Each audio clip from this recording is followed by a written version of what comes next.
A beef between two titans of the New York music scene hits the sex trafficking and racketeering trial of Sean Diddy Combs. Why 50 Cent was brought up this week during emotional witness testimony. Combs and 50, they've been at odds for a long time. And now, one of them's facing the possibility of spending the rest of their life in federal prison, and the other is not holding back or hiding the apparent joy they find in that possibility happening with a guilty verdict. 50 Cent has always been a force of nature when it comes to speaking his mind. He doesn't hold back, he doesn't water it down, he doesn't play the Hollywood game of smiling and shaking hands while whispering behind someone's back. When 50 has something to say, he puts it out there loud, unfiltered, and sharp as a blade. And right now the blade is pointed directly at Diddy in a way that feels different from all the little jabs of the past. This Sean Diddy Combs and 50 Cent. These two go back a long time. They have been rivals for a long time. And this week we learned that, at least from Diddy's side of things, this feud apparently went far beyond words.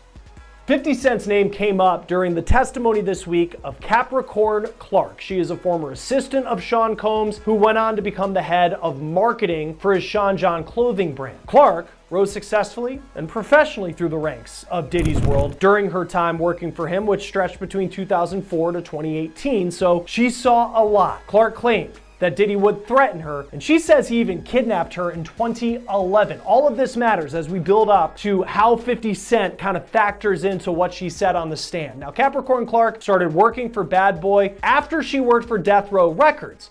Now that's surprising, since Death Row was ran by perhaps Diddy's most hated enemy, Suge Knight. Clark said that one of her good friends had a baby with Suge Knight, and that's how she knew him. And in perhaps the most shocking story from her testimony, Clark claimed that shortly after she started working for Diddy, Diddy and his security guards took her to Central Park after dark, and Diddy said, quote, "He told me he didn't know that I had anything to do with Suge Knight, and if anything happened, he would have to kill me." It is an allegation that paints Combs as someone who is ready to take a life. But as Capricorn Clark's testimony continued, she brought up another rival of Sean Diddy Combs and another allegation that he made an ominous threat of violence.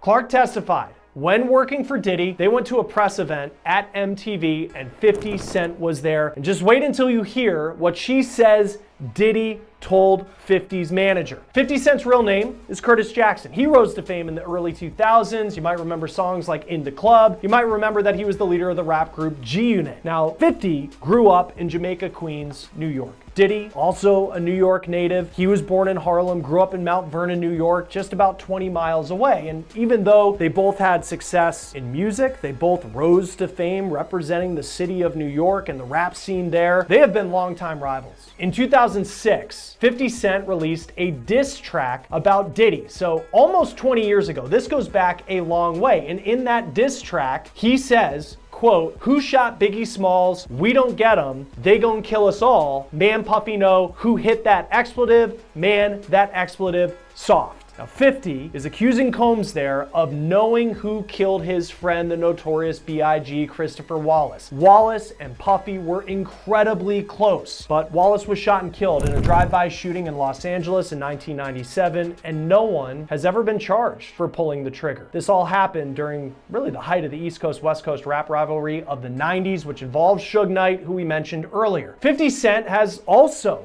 accused Diddy of orchestrating the murder of death row rapper Tupac Shakur, who died in 1996 in a Las Vegas drive-by shooting. This is Dwayne Keith D. Davis. He was arrested in September 2023, and he is the only person facing charges related to Tupac's murder. But 50 Cent has continued to push the allegation that Sean Combs either knows something or did something for Tupac to end. Listen, y'all, let's get one thing straight. 50 Cent has never been the type to sugarcoat a damn thing. He's not here to play the Hollywood smile and shake hands game. Oh no, when 50 opens his mouth, the world listens because his words cut sharper than a blade. And right now, that blade is aimed directly at Diddy. But here's the twist. This doesn't feel like the usual trolling we've seen in the past. No, no, no. This feels personal. It feels destructive. And the way 50's going in?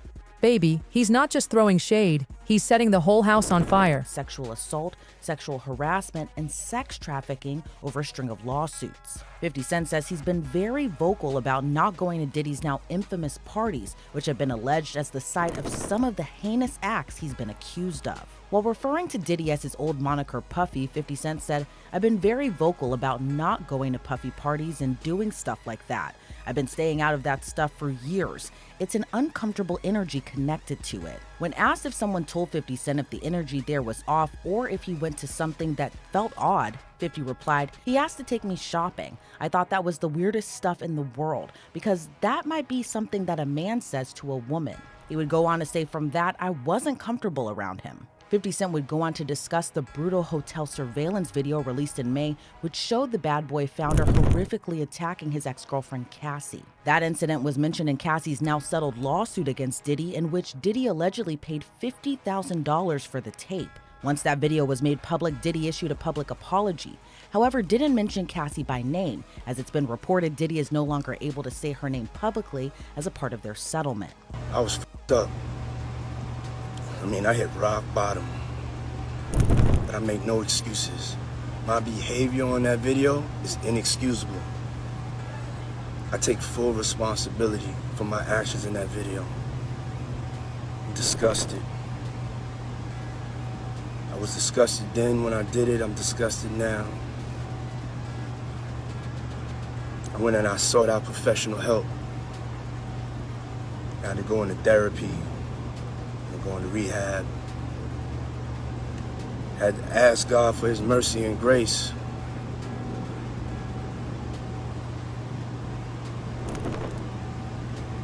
I'm so sorry. But I'm committed to be a better man each and every day. I'm not asking for forgiveness. I'm truly sorry. The video was published to Diddy's Instagram, but has since been scrubbed from his page. Diddy's rival 50 Cent had choice words about the brutal video, saying first he denied that even happened, and then the tape comes out, so that means everything that N-word says is a lie. When someone watches that, if they have a daughter and they can imagine her being under those circumstances, that stuff is crazy. Like they let him get away with it. With all the influence and power you have, the person you're with is supposed to be a part of your life, not be forced. 50 Cent has long touted his plans to make a docu-series about his longtime rival. When asked what made 50 want to produce the series, he replied in part, "I'm the only one from hip-hop culture that's produced quality projects." 50 Cent and Diddy have collaborated on a few songs together, and when 50 was an unsigned rapper more than 20 years ago, he used to ghostwrite for the Bad Boy founder. But 50 Cent made it clear the two just worked together. He replied in part, "I wouldn't call it a friendship because there would be disappointment between us if we didn't speak to each other. There's points that we work together."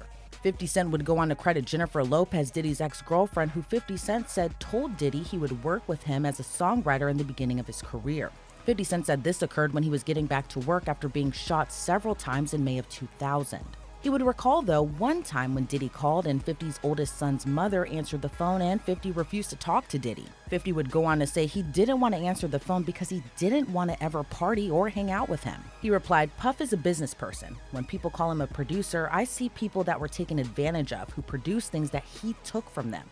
He got credit. He's not a producer." When 50 talks about Diddy's past, he paints a picture of a man who built his empire not just on talent and hustle but on manipulation, exploitation, and the ability to control people around him. He brings up the way artists signed to Bad Boy often disappeared into obscurity while Diddy thrived, the strange pattern of careers starting strong then fizzling out while Diddy remained untouched, and when you start to line those stories up, the picture is ugly and disturbing. It raises the question of whether Diddy was ever truly building people up or whether he was using them for his own gain, discarding them once he got what he wanted.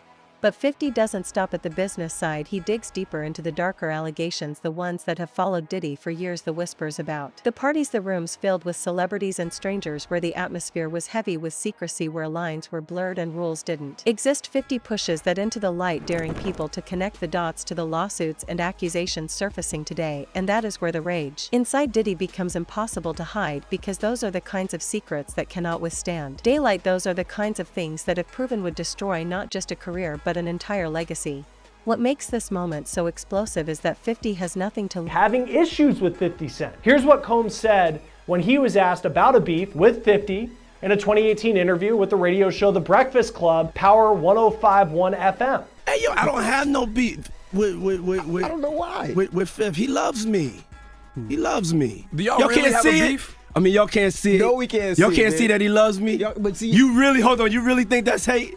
If you look at 50's social media, you can see he has a lot of posts about Diddy. And this is what he posted the day that federal agents in Miami raided Combs' mansion ahead of his arrest on the charges that he's now on trial for. 50 Cent posted on X, "Now it's not Diddy do it, it's Diddy done. They don't come like that unless they got a case." 50 Cent also included a link to his G-Unit clothing brand in that post. While Diddy in the Breakfast Club clip said that 50 Cent actually loves him and there was never a beef, on the stand this week, Capricorn Clark said otherwise. Clark said that she was at this press event at MTV with Diddy and 50 Cent was also there, all of this happening in New York.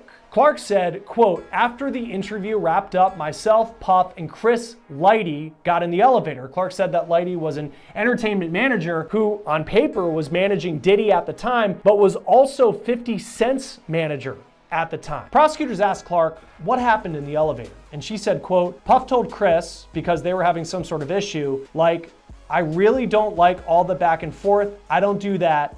I like guns." The prosecutor then asked, "What's the issue with an individual?" And Clark responded, he had an issue with 50 Cent. She said Combs was very serious when he said that. In this case, it has become common to hear testimony from witnesses about alleged threats by Diddy. In fact, several witnesses have said that Diddy regularly threatened to fire people, to beat people, like his former girlfriend Cassie Ventura, and in this case, making a threat involving firearms to settle a dispute, per the testimony of someone who was one of his closest associates for more than a decade. Invoking gun violence and some sort of veiled threat, that could be scary for some, but apparently not 50 Cent. On Instagram, 50 posted right after his name came up in the courtroom, quote, cut, wait a minute. Puffy's got a gun? I can't believe this. I don't feel safe," with a picture that looked like an AI image of 50 Cent on a movie set looking serious. And he wasn't done. Shortly after that, he posted another AI image on Instagram of him in a Yankees hat with a very scared look on his face with the caption, "Oh my goodness, itty bitty Diddy wants me dead. I have to lay low." Sad face emoji. "I think I'm gonna hide out at the playoff game tonight, LOL." Then the next day he posted what he did that night. He went to the NBA playoff game between the New York Knicks and the Indiana Pacers in Indiana. And you can see him here in a picture on the floor in a shirt that reads, quote, "Free Diddy," playing into the trolling that 50 Cent has done to Sean Combs over the years, even before Combs was ever accused of what he is on trial for. Now, Combs' trial is expected to last another month at least. He's charged with racketeering, sex trafficking by force, and transportation to Lose. Now let's talk about why this time is different. Normally when 50 teases someone online, we laugh, we share the memes, and move on. But not this time. This time, 50 isn't joking. He's connecting dots, he's weaving a narrative, and it's terrifying Diddy to his core. Because here's the tea. When 50 lays it out, it doesn't feel like gossip anymore. It feels like the truth. The raw kind of truth that destroys reputations. And Diddy? Oh, he knows it. That's why behind closed doors, insiders say he's absolutely losing it. Breaking down, raging, pacing around like a man watching his empire crumble. Because for the first time, someone with credibility, power, and absolutely nothing to lose is dragging his skeletons out of the closet and tossing them straight into the spotlight. 50's been relentless, y'all. For months now, he's been mocking Diddy online, clowning those infamous wild parties, pointing at the lawsuits piling up, and linking them all together like pieces of some disturbing puzzle. At first, people thought it was just typical 50 antics. But now, the laughter's stopped. Because the darker the accusations get, the more they line up with the mess already spilling out in real time. And 50? He's striking while the iron is scalding hot. The timing couldn't be worse for Diddy. And that's exactly why this whole thing is exploding. I think the judge is going to give him a judgment of acquittal on those two counts based on the argument. Now, the more interesting argument to me, and it's their last argument for new trial, is that, listen, if you were just going to charge him with these two counts, which I originally said when I looked at all the evidence, and don't forget, I was getting calls during this trial from individuals that were telling me, hey, I have information that exonerates what they're saying against Sean Combs, essentially saying that Cassie and others were participating more than just having sex in a room. They were participating more than that. They were paying people, they were hiring people, they were sending me pictures even when Diddy wasn't around. They were asking me to come over even when Diddy wasn't around. These were what these witnesses were telling me, which is really Brady evidence. And I don't know if that was ever turned over. But the more interesting argument is that all these counts were charged. The only thing he was convicted of were the Mann Acts.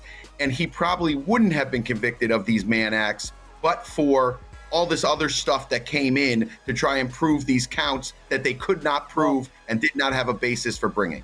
Let me just challenge you on that, because this is a jury who didn't find that there was sex trafficking. And I can't confirm that they found him guilty of the Mann Act because of the hotel video or anything else. I mean, it seems to me that they might have convicted him on that based on the travel records, the payment receipts, all about that. Not even necessarily allegations of violence. I mean, do you think that it was because of, let's say, the Intercontinental Hotel video that he was convicted of transportation to engage in prostitution? It always felt to me that they proved that charge based purely on, the documents. Well, I always feel like during a trial, whenever you get a guilty verdict on one of the counts or two of the counts out of 6 or 7, you think to yourself, is it because of these other things that they brought up? How bad he is, he's not a good guy, the video came out. Sometimes juries will split the baby, meaning, there's people that want to convict, there's people that don't want to convict, and they're like, okay, let's convict him on these acts. We can all agree we can convict him on these acts. He's not a good guy. He transported these men across state lines. Let's convict him on this. There's always going to be a question of that. The only way to not have a question of that, obviously, is when the jury comes out, someone gives an interview and says, hey, this is why we did it, is because, this tape was so bad and these other incidents were so bad that we were like, we can't just let him walk with nothing. So we convicted him on the Mann Acts. Now, we don't have a juror saying that. Do I think eventually jurors are going to start coming out? Yeah, I think so. I think some of these jurors are going to come out. They're going to want to do some interviews, not before sentencing. And I think after sentencing, I think some of them will come out and we'll discuss it, because I think that was the feeling I was getting from this jury and the reactions they had to Comey's closing, and even the reaction just in general to the 5 or the 6 U.S. attorney team. I think their reactions in general were very noticeable, and I think that this is a jury that wants to talk to people once I think he gets sentenced. Okay, so now let's move on to the pardon discussion. So if he can't get relief from the court in getting the conviction thrown out or a new trial, can he get relief through a pardon? Before we talk about, is this a real thing, what is the process to even obtain a federal pardon? How do you even go about that? Sure. So it's a pardon or a commutation. If someone is actually... And let me tell you how 50 paints the picture. He's not saying Diddy rose to power just through hustle and talent. Oh no, 50's painting him as a master manipulator, an exploiter, someone who built an empire by using people and discarding them like yesterday's trash. Think about it. How many artists started under Bad Boy, shining bright for a moment, only to vanish into obscurity while Diddy stayed untouched at the top? Strange, right? Almost like a pattern. And 50 isn't stopping there. He's dragging the whispers we've all heard for years right into the light. Those infamous parties, those rooms where the rules disappeared, where secrecy suffocated the air. The kind of stories that once felt like Hollywood rumors are now being tied to lawsuits and real-life accusations. And that's the part Diddy can't control anymore. Because here's the thing, those whispers don't survive in daylight. Once they're out in the open, they grow, they multiply. And when someone like 50, who doesn't give a damn about burning bridges, fans the flames, there's no stopping it. That's why Diddy's mask is slipping. That's why the rage inside him is boiling over. He knows that if these secrets keep flooding out, they won't just ruin his career. They'll burn down his entire legacy. Naomi Campbell, and several others who were all together to celebrate Diddy's 50th birthday in 2019. Fast forward to 2024, 50 was asked why there have been so many silent voices when it comes to celebs speaking out about Diddy, as if they're afraid to speak up. 50 replied in part, some of them were involved at the parties and enjoyed themselves, so they don't know what the F is on the tape or what's not on the tape. So they're not going to say anything because they might have had too much fun. And then you've got other people who look at it and go, well, that's not my business and I don't want to be in it. Then you got a part of our culture that says that's snitching or dry snitching. It's uncomfortable for me to say what I said because I've been saying this stuff for 4 or 5 years. Everybody else is not going to be as comfortable as I'm saying it. 50 Cent then alleged there's one famous friend that is aware of Diddy's alleged disturbing behavior. R&B legend Mary J. Blige, who got her start at Diddy's Bad Boy Records, has been a longtime friend of the embattled rapper and producer, but she reportedly has a great relationship with 50 Cent as well. When asked if Mary J. Blige reached out to 50, he responded, no, you know what? Mary never reached out to tell me not to F up Puffy because she knows he does that stuff. As Diddy and 50 Cent have long been in the rap game, they share another commonality, and that's 50 Cent's ex-girlfriend and the mother of his youngest son, Daphne Joy Navarez. The actress and OnlyFans model was named in Rodney Jones' suit against Diddy as she was referenced to as an alleged sex worker of Diddy's that also gets paid a monthly stipend. She has denied those allegations in a post made to social media, writing, "I am deeply hurt by the lies in Rodney Jones' lawsuit. The claim that I'm a sex worker is 100% false and character assassination. I am retaining an attorney to explore all legal remedies against both Rodney and his attorney." 50 Cent seemingly poked fun at the allegation of the mother of his son being an alleged sex worker. In a post made to his social media page, 50 wrote a caption, "I didn't know you was a sex worker, you little sex worker, LOL." But this would prompt Daphne Joy to respond to her ex again on social media, but this time would accuse 50 directly of rape and being abusive during their relationship. She would write in part, "Everything is a joke to you until our safety is compromised, which is happening now. You are wreaking real havoc, frenzy, and chaos onto people's lives. How would you feel if Sire was the one in handcuffs for nothing? Let's put the real focus on your true evil actions of raping me and physically abusing me. You are no longer my oppressor, and my God will handle you from this point on. You have permanently damaged the last hope I had for you as a father to preserve our family with these last and final false claims made against me. You have broken our hearts for the last and final time." Those allegations against 50 Cent would prompt him to fire back against his ex Daphne Joy and sue her for defamation. In his suit, 50 Cent said those allegations were unequivocally false and would claim she made the shocking allegations in retaliation after he moved to take sole custody of their son. Since that suit, Daphne has deleted her Instagram post accusing 50 of rape and physical abuse. 50 Cent was asked by The Hollywood Reporter the latest in the defamation suit. Rapper and television producer said he tiptoes around the Daphne stuff and explained why. He said, "I got a family court case. The allegations that came out, she posted things to her page saying some crazy stuff. But this comes 8 hours after I filed for custody for my son. And she put that up in response to that, and I'm like, ugh. In this climate, you know how quickly they pass judgment. Things have worked out since she said those things." He went on to add, "I'd like to respond and say some wild stuff, but I've got to sustain that for my son." 50 was asked if he was worried about the allegations, especially given he's made And here's what makes this so lethal. 50 doesn't need Diddy. He's not some up-and-coming rapper worried about being blackballed. He's not chasing industry approval. He's already a mogul, already proved his worth in TV, business, and culture, which means he can torch bridges all day long and still walk away with power. That freedom makes him dangerous, because how do you silence a man who can't be silenced? You can't. So 50 is doing exactly what Diddy fears most. He's putting everything out in the open, piece by piece, scandal by scandal, until the whole world is talking. And guess what? The public is eating it up. Every time 50 posts something, the internet explodes. Fans dissect every word, blogs spin wild headlines, and social media erupts into chaos. What once looked like fringe gossip is now mainstream conversation. Diddy isn't just fighting lawsuits anymore, he's fighting perception. And in this industry, once your image is broken, honey, there's no amount of money or lawyers that can put it back together again. And that's the nightmare swallowing Diddy alive, the loss of control. For decades, he's been the master of the narrative. He built a polished image of power,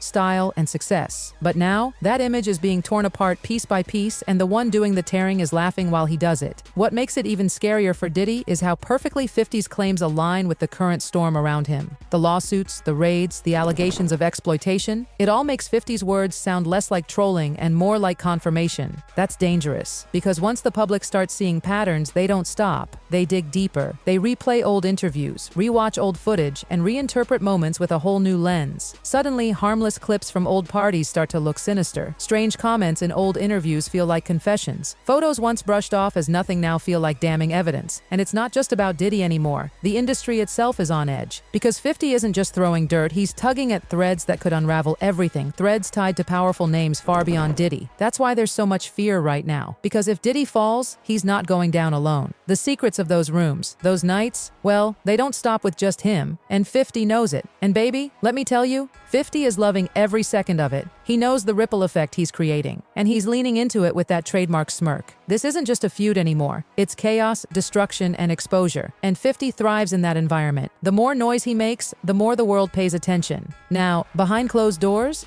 sources say Diddy is absolutely losing it. Furious, explosive, raging in ways people around him have never seen before. Because it's one thing to be mocked, it's another to be dismantled, piece by someone who knows exactly where to hit. And that's exactly what 50's doing. He's stripping away the layers, exposing the secrets Diddy has buried for decades, and tossing them out into the open where the entire world can see. And these aren't just rumors anymore.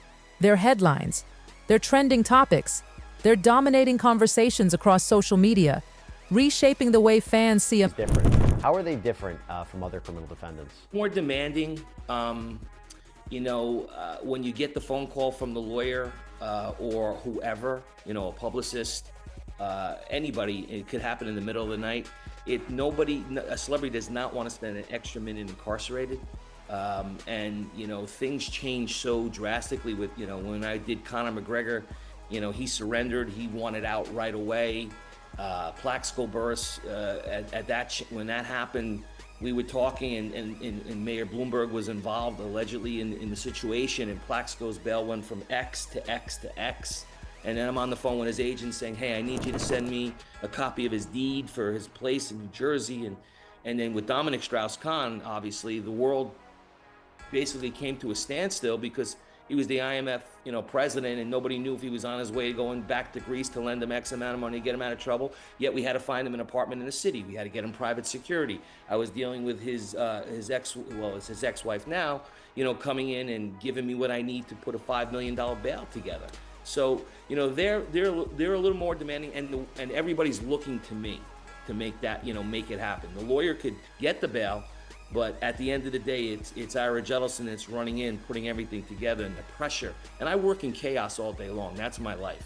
So, when it comes to chaos, that's my specialty. You handle it well, though. You handle it quite well, given the chaos. I have to. If as I said before, if I want to, have a nice home, I want my kids to go to college, and I want things to happen. You got to do these things, and people rely on you. Absolutely, and I think there's something to be said here. And it's important that you said it, your reputation's on the line. So the idea of when we say, nebulous, how can we trust a private security team? I'm happy you clarified that. I want to get really practical here, realistically. Sure, Sean Combs is released on bail, okay? Let's say he's released, he's home confinement. What exactly is he allowed to do and not to do? Is he really, there's someone's going to be watching him 24/7, they're going to make sure he has no iPad, no iPhone. Can he give directions to people like associates or other people that are involved? I mean, the concern, of course, is that even if he's out and he's around people, he can still shake things up a little bit. He can still get messages out.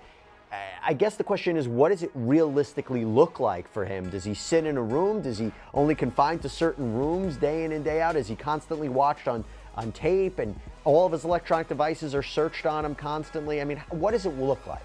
Well, again, it's really up to the restrictions of the court. Sure. I have people out right now that are on ankle bracelets, and they can't go 400 feet. They can go 800 feet. They can go wherever depending on what the restrictions are. In Puffy's case, the way we were putting it to the judge and to the Southern District was, we were going to have a call log, so you could see who his calls were going to. We were going to try to take away his wife. Boiling a man who was once untouchable. The dangerous part? The way 50's revelations line up almost too perfectly with everything else already circling Diddy. Lawsuits, accusations, investigations. It's no longer gossip, it's confirmation. And that's what makes it terrifying, because once the dots start connecting, the whole puzzle becomes impossible to ignore. People are stunned. Even the harshest critics of Diddy didn't think it would go this far, didn't think the picture would look this dark. But here we are, watching as 50's words take shape like daggers, cutting through Diddy's legacy. And here's the part that's got everyone shook. Diddy's rage is no longer just a reaction. It's a reflection of a man cornered. For decades, he controlled everything. The music, the image, the stories. He could silence critics with money, influence, or sheer power. But now, that control is gone. It's stripped away by someone who cannot be bought, cannot be silenced, and has a massive platform of his own. That's a reality Diddy cannot stomach. This breakdown, this rage, it's the crumbling of the mask. It's the moment when the polished facade finally caves under the weight of truth. And 50, he's not stopping. This isn't about petty beef anymore. This is about rewriting history, reshaping how people view not just Diddy's empire, but the entire industry he helped shape. Think about it. The artists he touched, the careers he influenced, the way he maneuvered through power. Once those stories are re-examined through this new lens, they'll never look the same again. Once the public reinterprets that history, there is no going back. Diddy will no longer be remembered as the mogul who built Bad Boy, the larger-than-life figure who dominated music and culture. No, he'll be remembered as the man whose dark secrets caught up to him. And the kicker? The man who exposed it all wasn't an enemy from the outside. It was someone he once stood beside, someone he thought was just a loudmouth, someone he never expected to dismantle him this thoroughly. And that's what makes it sting even more, because the damage is already done. Once 50 Cent's words are out there, once they've been dissected, retweeted, blogged about, and spun into endless conversations, they become part of the permanent story. They can't be taken back. They can't be erased. They're out there, echoing across millions of ears, reshaping millions of minds. Diddy can rage, he can call lawyers, he can try to silence people, but none of it matters. Every attempt to bury the story just amplifies it louder. Every denial sounds like desperation. The disturbing past is no longer hidden. It's being picked apart in real time by millions who feel like detectives uncovering the truth. And let's not pretend this is just a feud anymore. No, what's happening right now is much bigger.